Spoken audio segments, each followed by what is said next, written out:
Hey guys, welcome back. We get a lot of questions that come on in. A lot of them we're addressing now in our Facebook Live programs on Thursday evenings once a month, maybe a little more frequently than that.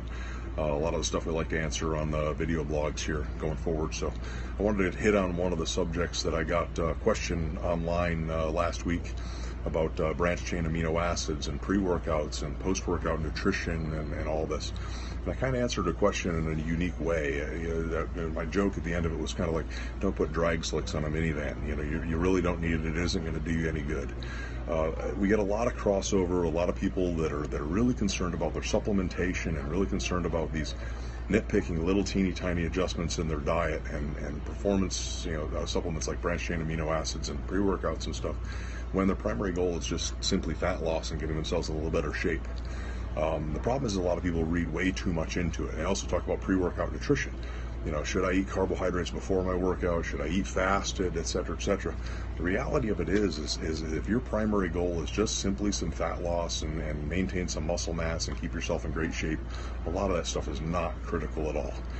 If you're getting sufficient protein in your diet, enough protein spread out reasonably well through the day, branched chain amino acids are not really going to help you with your training intensity. If you would prefer to train your strength training, your cardio fasted without putting food in your body because it makes you feel better or less queasy or whatever, go ahead and do it.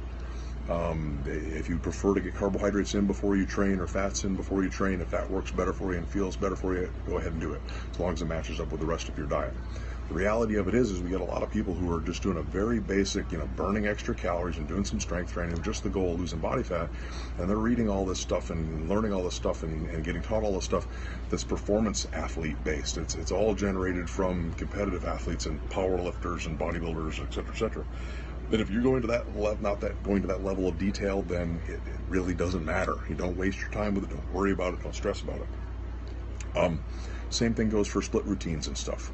If you get somebody who's a beginning weightlifter or they're just doing enough strength training to keep some muscle mass on while they're losing fat, I don't care what percentage of your 1 rep max you're listing. I don't care if you're doing 5x5s. I really don't care what your split is. If you prefer to train chest and back together, then do that. If you prefer to train chest and triceps and back and biceps together, great. If you want to do a half body part split and train, your pushing muscles and pulling muscles, it really isn't that big of a deal if your primary goal is just fat loss.